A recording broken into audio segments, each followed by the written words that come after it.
कि विधायिका में महिलाओं को 35% आरक्षण मिल जाए। हाँ बिल्कुल।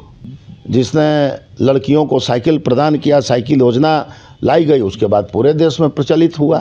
तो लालू यादव जी के मुंह से ऐसे बयान नहीं निकलते। मेरा नोरमा ग्रुप, जो सोचता है वो करता है, आपके अपने सपनों का आशियाना। नमस्कार, मैं हूं सागर कुमार, भारत लाइव देख रहे हैं आप।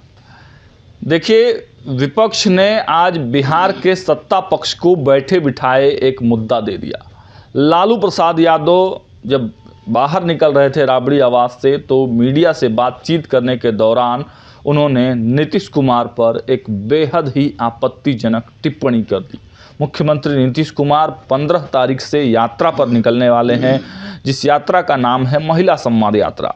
लेकिन इस यात्रा के बारे में विरोध के सुर तो विपक्ष लगातार दिखा ही रहा था, लेकिन लालू प्रसाद यादव ने जिन शब्दों का प्रयोग किया है वो शब्द काफ़ी आपत्तिजनक है और इसको लेकर भाजपा में काफ़ी ज़्यादा हंगामा मचा हुआ है। भाजपा और जदयू मिलकर लालू प्रसाद यादव के बारे में कई तरह के बयान दे रहे हैं। इसी क्रम में हम आज बात करेंगे पूर्व एमएलसी रणवीर नंदन सर से।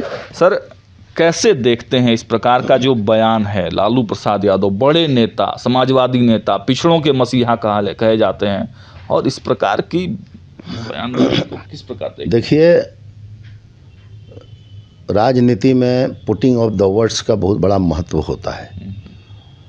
लालू यादव जी राजनीतिक जीवन में बड़े बड़े पदों पर रहे और आज जिस भाषा का उन्होंने प्रयोग किया, तो बिहार की जनता क्या पूरे भारत वर्ष की जनता अचंभित है, हतप्रभ है कि लालू यादव जी से इस तरह का शब्द क्यों निकला। मेरा तो मानना ये है कि राष्ट्रीय जनता दल जो पार्टी है और right from the very beginning वह महिला वर्ग की धुर विरोधी पार्टी है।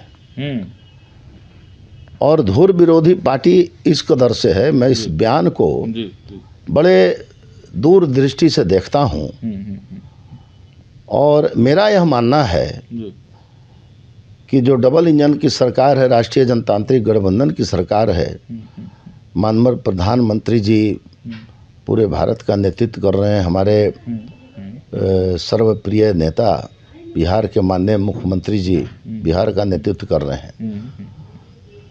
राष्ट्रीय जनतांत्रिक गठबंधन की यह सोच है कि विधायिका में महिलाओं को 35% आरक्षण मिलना चाहिए जी। उस पर काम भी हो रहा है। जी, जी, जी।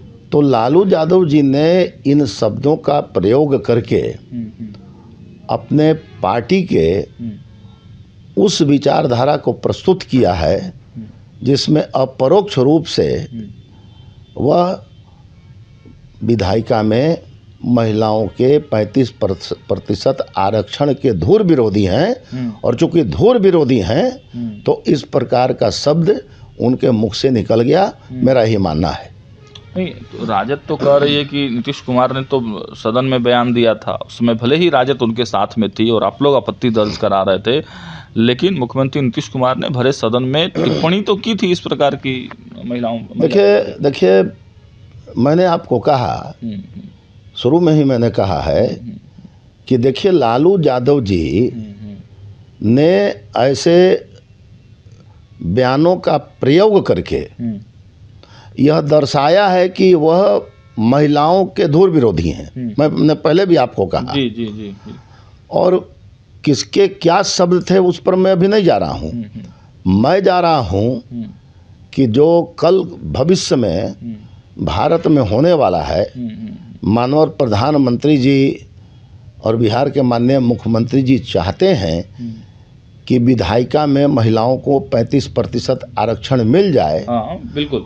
और उसके धुर विरोधी लालू यादव जी, चाहे जो यूपीए की सरकार है वो है, यूपीए का जो गठबंधन है और जहाँ जहाँ उनकी सरकार है, और वही बात किसी न किसी प्रकार से किसी न किसी संदर्भ में लालू यादव जी के मुंह से निकल गई। नहीं तो यदि सम्मान होता और विधायिका में जो प्रतिनिधित्व देने की बात चल रही है उससे सहमति होती तो लालू यादव जी के मुंह से ऐसे बयान नहीं निकलते, मेरा ये कहना है। हाँ, नहीं ये तो बिल्कुल आपने जो बातें कही हैं ये गंभीर बातें हैं और सोचने वाली बातें हैं, लेकिन मायने आखिर और क्या देखते हैं कि आखिर अचानक जो समय है कि ठीक मुख्यमंत्री नीतीश कुमार यात्रा पर निकलने वाले हैं, चुनावी वर्ष है, प्रधानमंत्री नरेंद्र मोदी और नीतीश कुमार की सरकार यह चाहती है कि जो महिलाओं को आरक्षण दिया जाए। प्रशांत किशोर ने भी जो है उन्होंने भी कहा है, हालांकि उनकी पार्टी अलग है, लेकिन उन्होंने कहा है कि 40 जो सीट है हम महिलाओं को देंगे। तमाम दल महिलाओं को खुश करने में लगे हैं और मुख्यमंत्री नीतीश कुमार तो शुरुआत से ही, चाहे शराबबंदी हो, जीविका हो, आशा हो, इन तमाम स्कीमों के माध्यम से महिलाओं को बिहार में खुश करते रहे हैं। लेकिन टाइमिंग जो जिस समय पर लालू प्रसाद यादव ने कहा है इस बात को, तो इससे क्या कोई राजनीतिक भी छिपा हुआ है इसके पीछे? देखिए, आप स्वयं स्वीकार कर रहे हैं कि महिलाओं के विकास को लेकर और महिला सशक्तिकरण को लेकर यदि किसी ने सर्वाधिक और सर्वप्रथम प्रयास किया तो पूरे भारतवर्ष में मानवर नीतीश कुमार जी का ही नाम आता है। और उसका उदाहरण मैं देना चाहता हूं। अब जैसे आप देखिए बालिका साइकिल योजना, बाद में सबको उन्होंने दे दिया, लेकिन बालिका साइकिल योजना का आज रिजल्ट ये हुआ कि कक्षा 9th में अभी लगभग 10 से 11 लाख हमारी लड़कियां पढ़ती है। 10 से 11 लाख लड़कियां इनरोल्ड है और साइकिल से स्कूल जा रही हैं। जी बिल्कुल। तो महिला, और ये बिहार पहला राज्य था जिसने लड़कियों को साइकिल प्रदान किया, साइकिल योजना लाई गई, उसके बाद पूरे देश में प्रचलित हुआ। आपने देखा होगा स्थानीय निकाय में, पंचायत के चुनाव में 50 से 11 लाख लड़कियां इनरोल्ड है और साइकिल से स्कूल जा रही हैं। जी बिल्कुल। तो महिला, और ये बिहार पहला राज्य था जिसने लड़कियों को साइकिल प्रदान किया, साइकिल योजना लाई गई, उसके बाद पूरे देश में प्रचलित हुआ। आपने देखा होगा स्थानीय निकाय में, पंचायत के चुनाव में 50% आरक्षण देने का काम मानवर नीतीश कुमार जी ने किया। उसके बाद पूरे देश ने इसको अडॉप्ट किया, सारे देश में ये लागू हो गया। तो जब महिलाओं के विकास की बात आती है तो नीतीश कुमार जी का नाम आता है, और हमारे माननीय प्रधानमंत्री जी ने ऐसे सभी योजनाओं में अपने केंद्र का समर्थन और केंद्र का अपने योगदान दिया है।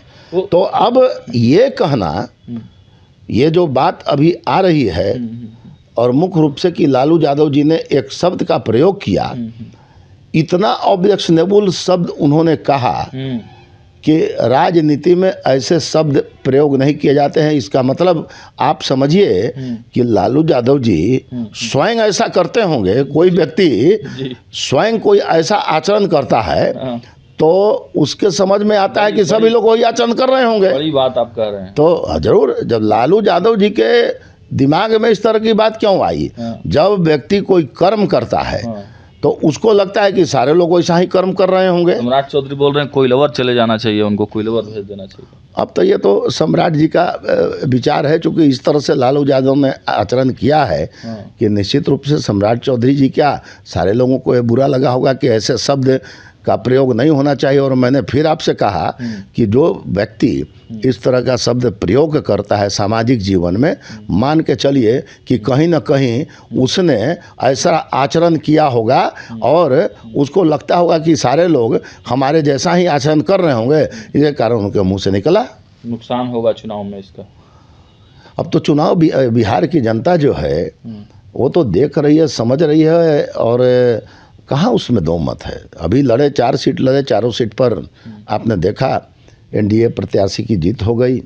और मेरा कहना यही है कि कम से कम शब्द जो होते हैं वो बड़े सावधानी पूर्वक उनका चयन करना चाहिए और इस तरह से हल्के शब्दों का प्रयोग नहीं करना चाहिए। लेकिन आप देखिएगा लालू जी का आप लोकसभा में कन्वर्सेशन देखिएगा, अभी जो उनका यूट्यूब पर वीडियो आता है तो आप देखिएगा कि जिस प्रकार से वो शब्दों का चयन करके बोलते हैं।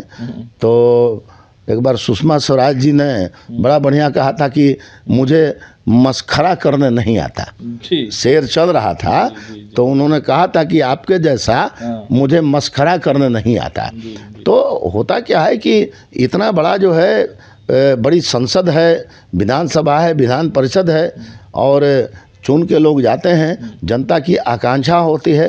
तो जनता की आकांक्षा होती है कि जो हमारे नेता हैं उनका पुटिंग ऑफ द वर्ड सम्मानजनक रहे। और जो मुझे लगता है कि लालू जी के द्वारा यह प्रदर्शित जो आज हुआ है, तो इससे उस पार्टी की मानसिकता झलकती है, और झलकती जब है तो बिहार की जनता जरूर आहत है इससे। और जब आहत है तो चुनाव में आप देखेंगे जरूर, चूँकि इस कारण रिएक्शन में है कि भाई जो पॉलिटिकल पावर अभी जो एमर्ज किया है, जो राजनीतिक परिस्थिति है पूरे बिहार की, वो विपक्ष कहीं नहीं है। विपक्ष कहीं नहीं है विपक्ष। कल के चुनाव होगा, विधानसभा चुनाव होगा, सम्मानजनक जीत एनडीए की होगी। मानव नीतीश कुमार जी पुनः राज्य के मुख्यमंत्री होंगे और राज्य का विकास होगा। है तो अंडरस्टूड है, इसमें कहाँ किसी तरह का कोई कंफ्यूजन है, न किसी तरह कोई बात है।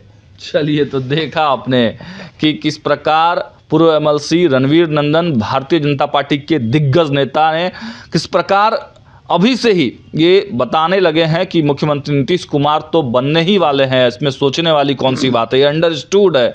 25 से 30 फिर से नीतीश वाली जो बात है फिर से रणवीर नंदन ने दोहरा दिया है। और जो देखिए, मैंने शुरू में ही बताया था कि लालू प्रसाद यादव ने बैठे बिठाए एक मुद्दा तो जरूर दे दिया है एनडीए को। अब एनडीए महिला जी बिल्कुल चुनाव में जब जाएगी भारतीय जनता पार्टी, तब इस मुद्दे को जरूर भुनाने का प्रयास करेगी, क्योंकि भारतीय जनता पार्टी और एनडीए की सरकार ने ही महिला आरक्षण जो है लाने का काम किया है। फिलहाल इस वीडियो में इतना ही। देखते रहिए भारत लाइव। बहुत बहुत धन्यवाद। नोरमा ग्रुप, जो सोचता है वो करता है। आपके अपने सपनों का आशियाना।